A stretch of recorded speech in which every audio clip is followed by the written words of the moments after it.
Avant de commencer, bravo à ce jeune homme qui était figurant et qui s'est permis de mettre un sweat Space Fox. Petite pub pour Amixem, oui oui c'est furtif mais on t'a vu. Salut les cinéphiles de l'extrême et bienvenue pour cette nouvelle critique à l'arrache où je vais vous parler de Président. Président, un film qui, je l'avoue, quand j'ai vu la bande-annonce, je me suis dit mais où on va? Et après j'ai vu que c'était Anne Fontaine, je me suis dit bon, pourquoi pas. Et puis, je me suis rendu compte que c'était tout simplement la promo qui était à chier. Parce que le film est vraiment bon. Synopsis. Nicolas et François sont deux anciens présidents de la République française. Alors qu'Emmanuel Macron est au pouvoir et que Marine Le Pen est aux portes du pouvoir pour les présidentielles de 2022, eh bien Nicolas Sarkozy, oups, ils avaient pas dit qu'il s'appelait Sarkozy, décide de créer une alliance avec François Hollande. Oups, ils avaient pas dit que c'était Hollande. Alors oui, le film commence tout de suite par dire que toute ressemblance avec une personne existante serait un total hasard. D'ailleurs, ils insistent là-dessus, c'est-à-dire qu'ils précisent que Nicolas, dans ce film, mesure 1m85. Donc ça commence très bien. C'est une fiction, mais c'est pas mal quand même dans la vérité par rapport à certains traits de caractère de ces deux présidents. Et oui, je dis oui à ce genre de film, parce qu'en plus là, on sort d'une élection régionale et puis cantonale, machin, là, où il y a eu 2/3 d'abstention, hein, et puis bizarrement dans les médias, tout ce qu'ils ont retenu c'est que un tel et un tel ont gagné, mais l'abstention tout le monde s'en branle. Bref, je vais pas développer là-dessus. Ce qui est cool, en tout cas, c'est que c'est rafraîchissant après des élections comme ça, et avant 2022 qui s'annonce être bien merdique. Ça va être rigolo pendant un an, je vous le dis. Anne Fontaine est d'une justesse du début à la fin. Il faut savoir qu'elle a réalisé et scénarisé, donc c'est ce qu'on peut qualifier un film d'autrice, d'auteur, je sais plus comment on dit. Déjà sur l'écriture, je trouve vraiment qu'il est inventif, qu'il est riche, parce qu'en fait, il y a plusieurs types d'humour, il y a plusieurs types de vannes, et c'est pas juste de la vanne pour faire de la vanne. Alors c'est vrai que dans le développement du scénario, dans le développement du film, on a l'impression parfois que c'est une succession de petites scènes, en fait, de sketchs finalement. Mais au fur et à mesure, on commence à voir qu'il y a un fil conducteur et que les personnages, peu à peu, vont évoluer en fonction des rapports qu'ils ont entre eux. Mais c'est vrai que dans la construction, vraiment dans la construction en elle-même, on a cette sensation de une scène, un sketch. Mais comme je le dis, après, au fur et à mesure, la construction commence un peu à s'établir et on décèle vraiment un développement de personnage. Mais c'est riche dans la vanne parce que tu as autant de vannes dans l'écriture, vraiment dans des petites subtilités, des petites références à des choses que nous on a connues par rapport au vrai président, des petites répliques qu'ils ont déjà claquées, des petites phrases voilà, qui sont un peu épiques. On revient beaucoup sur le président normal, ce genre de choses. Le Karcher. Quand on connaît Nicolas Sarkozy et François Hollande, on les retrouve clairement. Et je trouve que même si ce sont des personnages fictionnés, on a quand même quelque chose de François Hollande et de Nicolas Sarkozy. Pas juste parce que Jean Dujardin va un peu, tu vois, il va être un peu bourreux, tu vois. Mais ça va au-delà de ça en fait. Ça va au-delà de ça parce que dans le caractère, dans les petites phrases, les phrases qu'il prononce, à chaque fois je me dis, mais oui, en fait ça pourrait tellement être eux qui balancent ça, à se demander si en fait c'est pas quelqu'un qui les a mis sur écoute et puis que derrière ils refont les scènes avec des acteurs, tu vois. Donc là-dessus c'est fort. Il y a des blagues, il y a une vanne à un moment sur des ados palestiniens, franchement, elle sort de nulle part, elle est épique, elle est magnifique. Et puis il y a des comiques de situation, il y a des gags de répétition. À un moment, on le voit dans la bande-annonce, Nicolas Sarkozy essaye de dire Europe Écologie Les Verts. Elle est incroyable cette scène. Elle est incroyable parce qu'elle joue beaucoup sur la temporisation, sur la durée, sur l'épuisement en fait des personnages et le rapport qu'on va avoir, que le film va avoir par rapport au spectateur. Comment le spectateur va réagir à cette vanne qui dure pas mal de temps, mais qui est suffisamment bien rythmée et qui joue beaucoup sur les temps morts et sur le montage notamment pour que ça fasse la vanne. Et d'un autre côté, tu as aussi du burlesque. Tu as vraiment tout dedans. Il est vraiment très généreux en termes d'humour. c'est de l'humour comme je l'aime. Je crois que je me suis arrêté de rire pendant 3 minutes à un moment, parce que c'était la scène qui voulait ça. C'était pas une scène pour rire. Mais en fait, je crois que dans la salle, et même moi, je pense qu'il y avait un rire toutes les 30 secondes. Mais vraiment, et ça faisait longtemps que ça m'était pas arrivé de me taper autant de barres devant une comédie française en fait. Et il est juste magnifique parce qu'en plus, t'as pas besoin nécessairement de connaître Sarko et Hollande. C'est vrai que ça joue un petit peu, évidemment, il y a certaines vannes que tu as peut-être pas captées si tu connais pas bien leur politique, si tu connais pas trop leur histoire en tant que président et tout. Ça prend dans la gueule des deux côtés. Et c'est fort parce que même les seconds rôles sont extraordinaires. Il y a le vigile de Nicolas Sarkozy, il est juste génial. Il est génial parce que tu te dis, ok, tu t'attends à voir un vigile, tu t'attends à avoir un Benalla, tu vois. Tu t'attends à avoir un gros bourrin, voilà. Tout de suite, quand je dis Benalla, j'ai envie de dire des mots violents quand même. Hein. En même temps, lui met des coups dans la gueule, donc je pense que des mots, c'est pas grand-chose, hein, fils de... Bref, on s'attend donc au cliché du vigile, et en fait, c'est un intellectuel qui a beaucoup de recul, qui fait passer Nicolas Sarkozy pour un débile, mais vraiment, parce que à chaque fois, il lui pose des questions, et lui, il rentre, enfin, le vigile rentre tout, enfin, son garde du corps rentre tout de suite dans un truc très philosophique, avec une analyse approfondie, sociale, et puis humaine, et t'as Sarko qui à côté fait « Ouais, mais j'allais dire pareil ». La mise en scène sert aussi la vanne, parce que le montage, parce que le type de cadrage permet aussi que la vanne soit bien amenée, permet aussi que le public arrive à avoir une sensation, une émotion face à ce type d'écriture, parce que, encore une fois, on a une réalisatrice qui a scénarisé son film. Donc déjà, quand elle scénarise, elle a déjà une certaine vision de comment faire son film.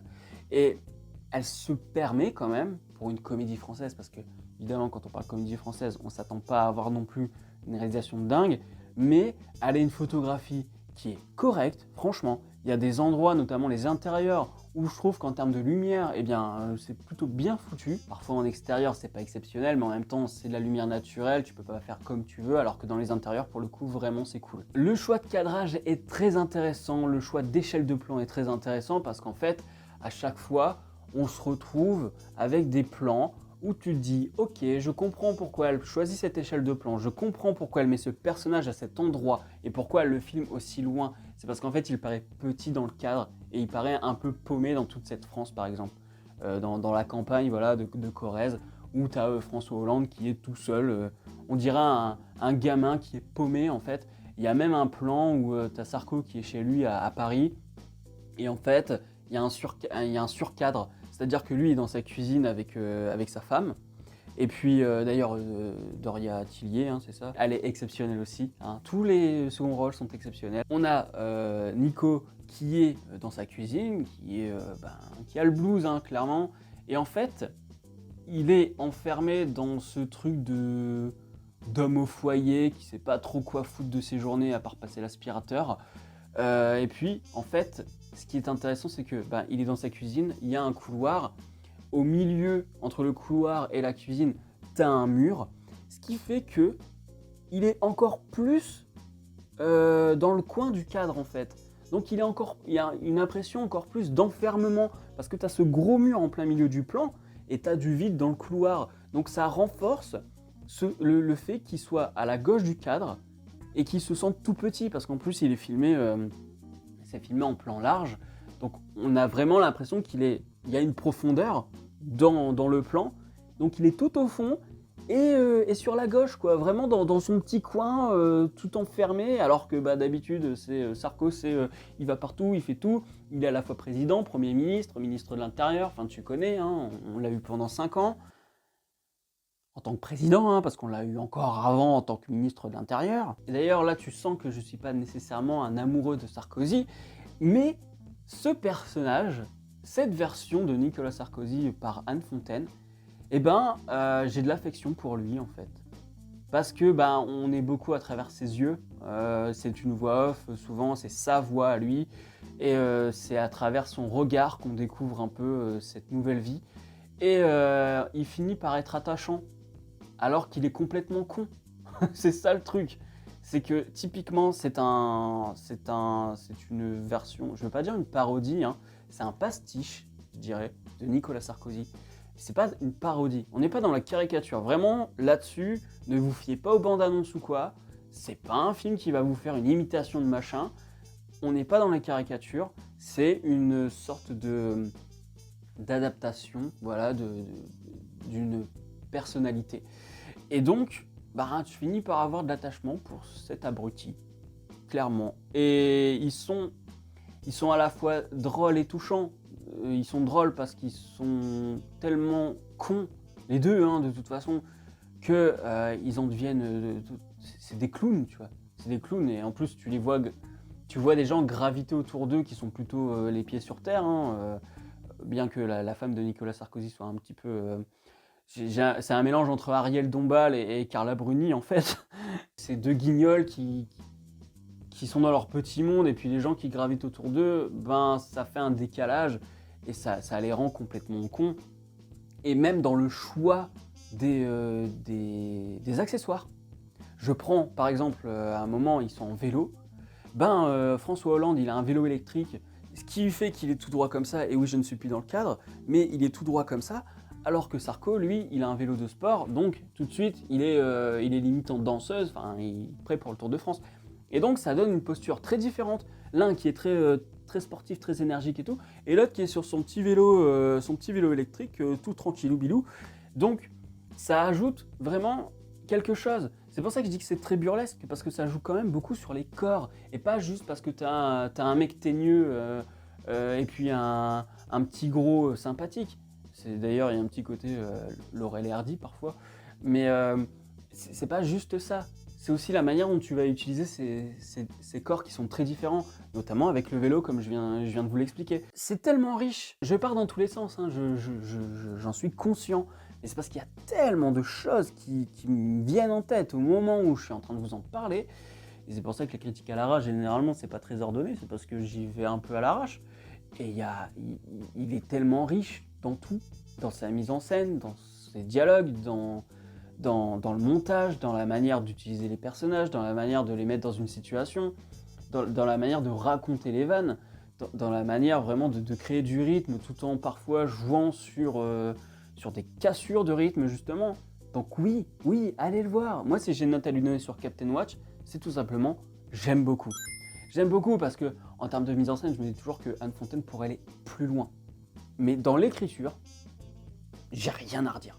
L'écriture, elle est juste incroyable. Moi, si j'ai 1/10 de ce talent pour de la comédie française, putain, je pense qu'on va arrêter de dire que le cinéma français, c'est que des comédies françaises à la con. Parce que s'il y avait 1/10 de ce genre de truc dans une comédie débile où on se tape 5 ou 6 millions d'entrées, je pense que le cinéma français s'en porterait mieux. Et la comédie française, plus précisément. Donc oui, allez le voir. En plus, là, au moment où je sors la vidéo, c'est encore la fête du cinéma, les places sont à 4 €. Donc lancez-vous. Soyez pas réticents par rapport à la promotion. La promotion, je suis d'accord avec vous, elle a été complètement merdique. Ça nous a vendu un film un peu chelou où tu as l'impression que tu vas avoir Jean Dujardin qui va nous faire une caricature de Sarko pendant 1h40. Donc vraiment, allez-y. Tout est parfait. La finesse d'écriture, mais en fait, j'en reviens toujours pas de cette finesse d'écriture. Je me dis que c'est fou d'en arriver à ce point. C'est-à-dire que ce genre d'écriture où vraiment ça fuse, ça vanne et tout, que ça arrive toutes les 10 minutes, toutes les 5-10 minutes dans un film, pourquoi pas? Mais là, vraiment, c'était toutes les minutes, quoi. Je ne m'arrêtais plus de rire, j'en ai pleuré de rire. Donc, encore une fois, allez voir ce film. Si la vidéo vous a plu, mettez un petit pouce bleu, partagez-la sur les réseaux sociaux, parlez du film autour de vous, et puis même si vous n'avez pas confiance dans tout ce qui a été fait au niveau communication, faites-moi confiance. Vous mentez, monsieur. Vous mentez le matin, vous mentez à midi, vous mentez le soir. Je lui avais pas dit, je le pensais, mais je crois que c'est désagréable. Aujourd'hui, je peux le dire. Bref, abonnez-vous à la chaîne si ce n'est pas encore fait et n'oubliez pas d'actionner la cloche pour être alerté des prochaines vidéos. Rejoignez-moi aussi sur captainwatch.com pour découvrir un petit peu ce que je regarde en dehors des films dont je vous parle sur la chaîne. Et puis on se dit à la prochaine sur la toile. Salut!